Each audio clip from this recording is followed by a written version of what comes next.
Hello, beautiful people. It's Lennon. Welcome back to the channel.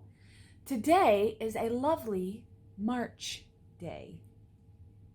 And for me, that means green, That means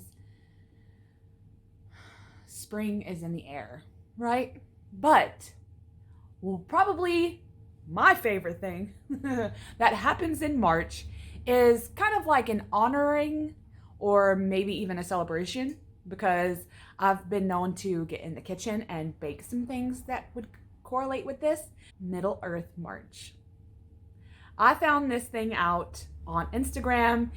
Mostly it was people on Instagram. They would post little cutesy memes about anything related to Tolkien. They would post recipes. They would post little snippets from the books, like quotes, like cool quotes and things like that.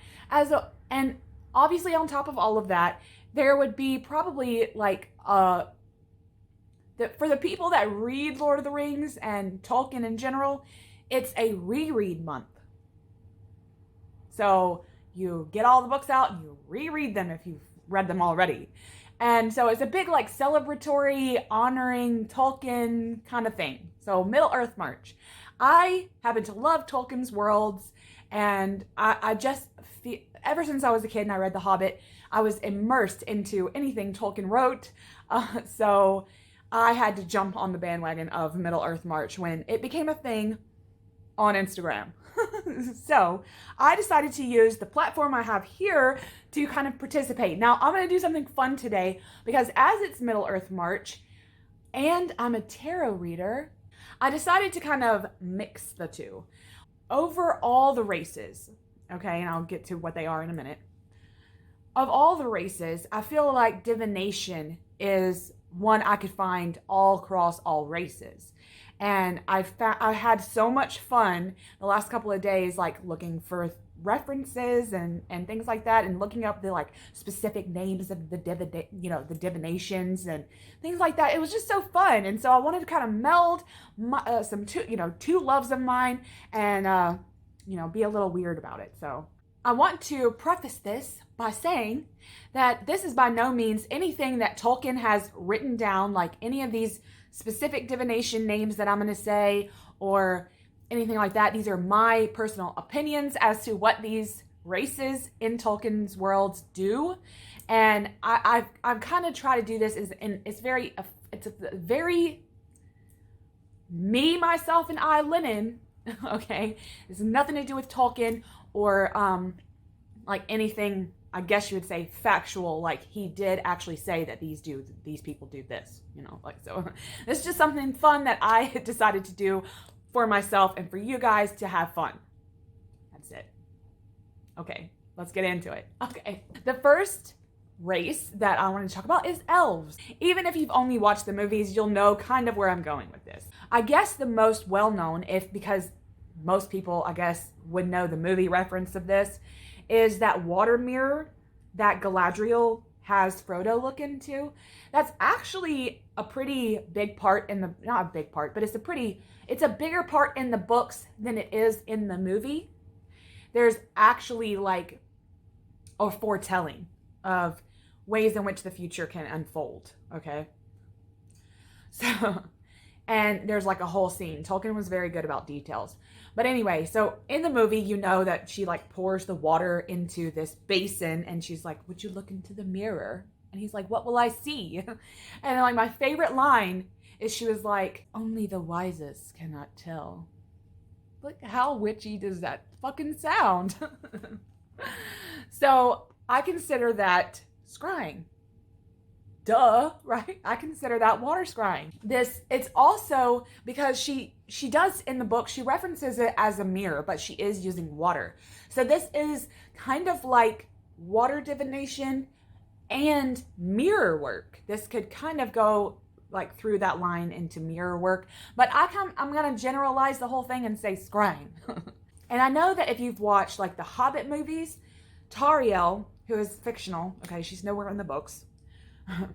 She talks about all elves loving starlight. And she does say it's memory, right? It's like there's a pureness in starlight. And I thought, okay. But it's not that Tariel says this, because like I said, she's a fictional character. She's nowhere to be found. But it does talk about, it goes more into starlight being an importance to elves in the Silmarillion. So, that is something, there's something that you could jump off if you're interested. But in terms of stars, I thought, okay, well, in terms of divination, that could be just plain old astrology, a way in which to look at the stars, and see the way that they rotate. They're like maps. So, of course, lots of people for millennia have used astrology in terms of divination. Like, this will come around in this amount of time and things like that. So, generalized stars, elves love stars, just astrology, right? Now, another thing that happens, it's a little bit more in detail in the book, is Treebeard. What is Treebeard? He's a tree. He's like my favorite fucking character, okay? Like, if only I could have a tree friend. You can go out and hug your beautiful trees. I would love for them to wake up and talk to me one day. I mean, think of the stories they could tell me. Golly. So anyway, in the books, they do talk about the elves waking up the trees, right? And I thought, okay, what would be the point? Because nature, yes, it's beautiful, right?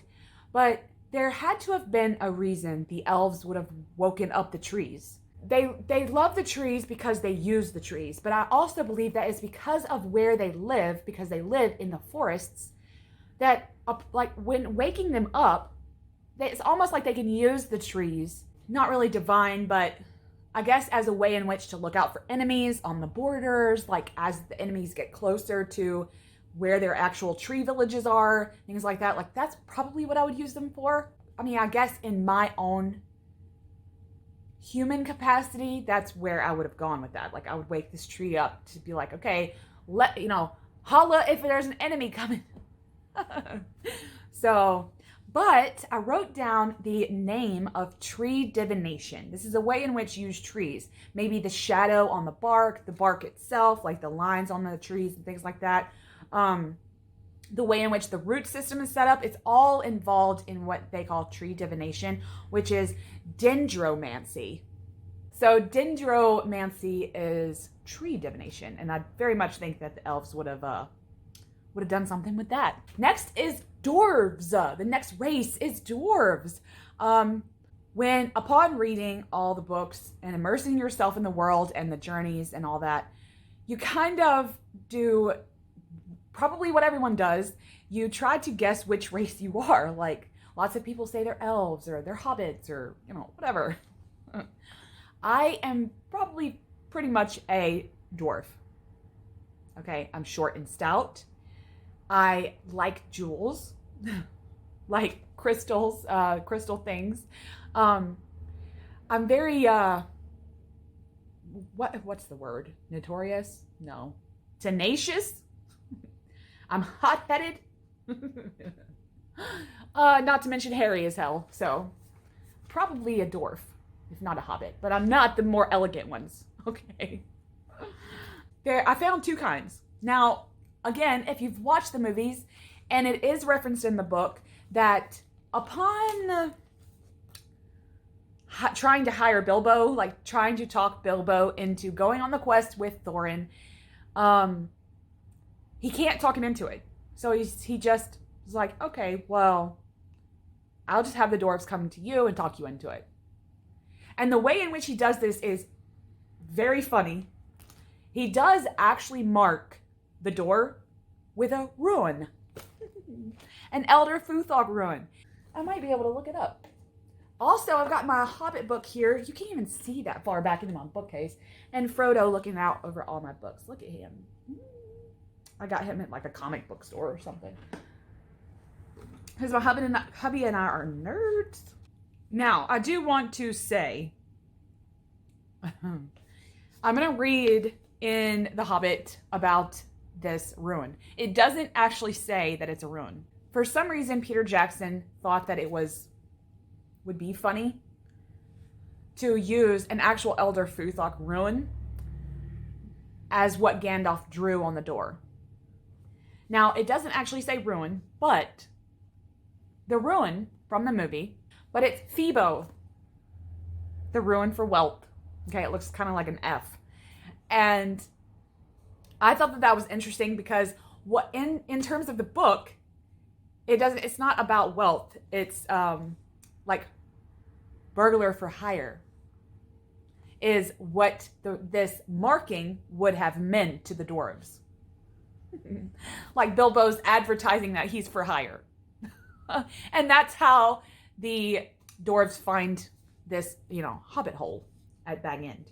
And it says, and I assure you, this is Gloin talking, one of the dwarves, and I assure you there is a mark on this door. The usual one in the trade, or used to be. Burglar wants a good job, plenty of excitement, and reasonable reward. That's how it's usually read. You could say expert treasure hunter instead of burglar if you like. So there is a mark on the door that Gandalf put there, but he made it to be like Bilbo did it. So that's just, cheeky as hell of Gandalf. So ruins is a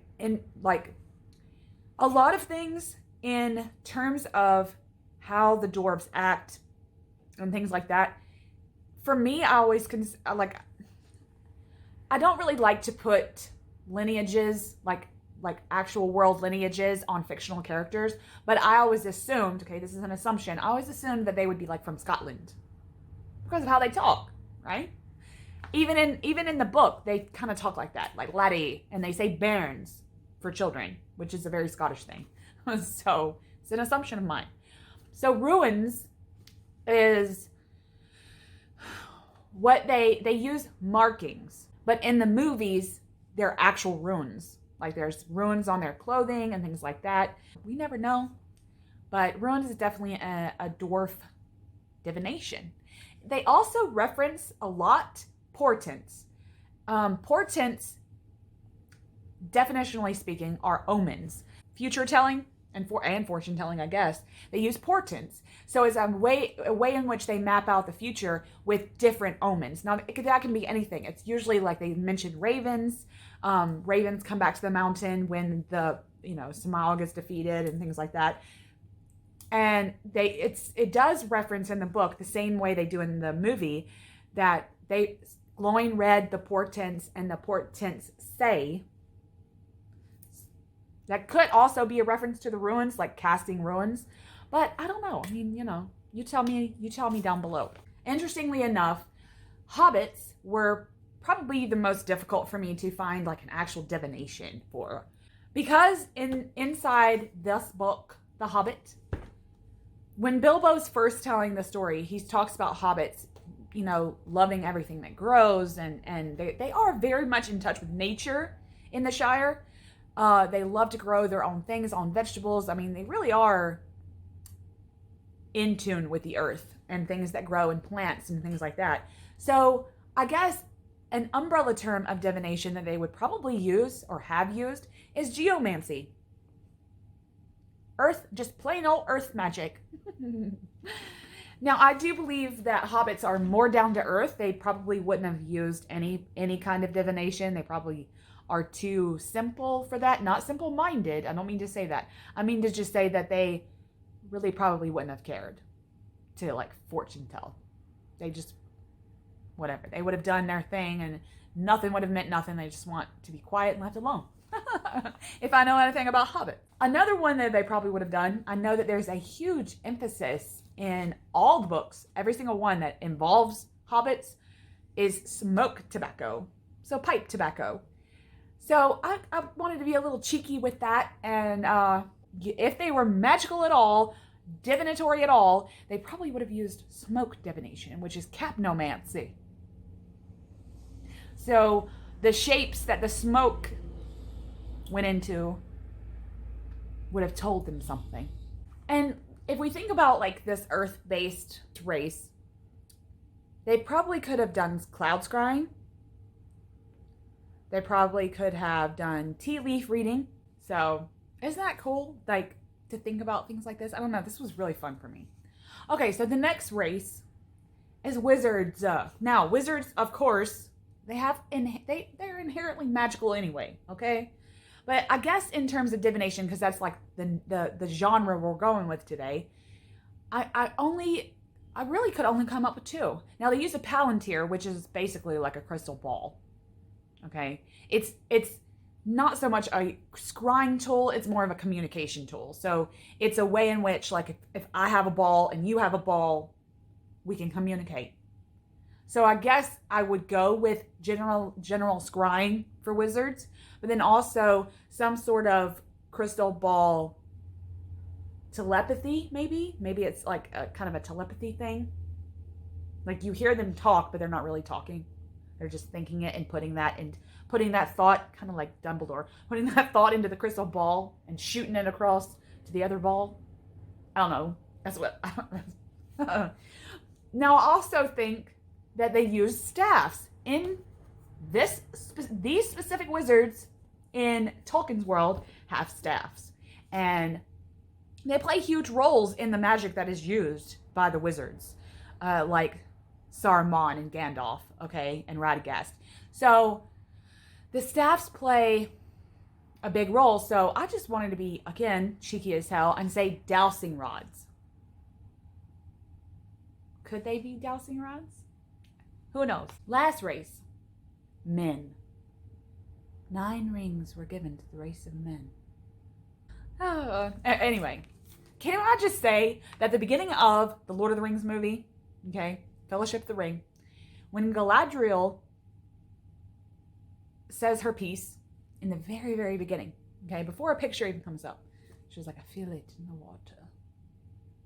I think that every time that plays, it's just soothing as hell to me. I'm like, oh yes, talk to me. So men, the race of men in the Tolkien's world, they're non-magic folk, okay? But in the books, there are references to certain things that could be considered magical. One of those is dreams. So dream divination. Both Boromir and Faramir have dreams of the Eye of Sauron. It's like dream divination, using your dreams or having some sort of fortune-telling dream. Is definitely probably a divination that the race of men would use. It's almost like they're prophecies, right? So maybe they can read prophecies within their dreams. I guess that's divination. And then the only other one that I have like heard about with some of the men in the books, maybe and in the movies, but not really, is bibliomancy. So using books, using books to divine, and using certain magical texts to divine, what's going on with Sauron and things like that. So, plus, wouldn't they have used that? There's like this big ass magical library in Minas Tirith, which is a village of men, okay, which is the home of men. So, wouldn't they have used bibliomancy in that fancy ass library? Honorable mention, because we're talking about divination, I wanted to mention Sauron, okay? Don't annihilate me. I wanted to mention Sauron because he's got the one ring, right? One ring to rule them all. So, what is ring divination? Using his own ring to divine and to harness the power, right? His evil.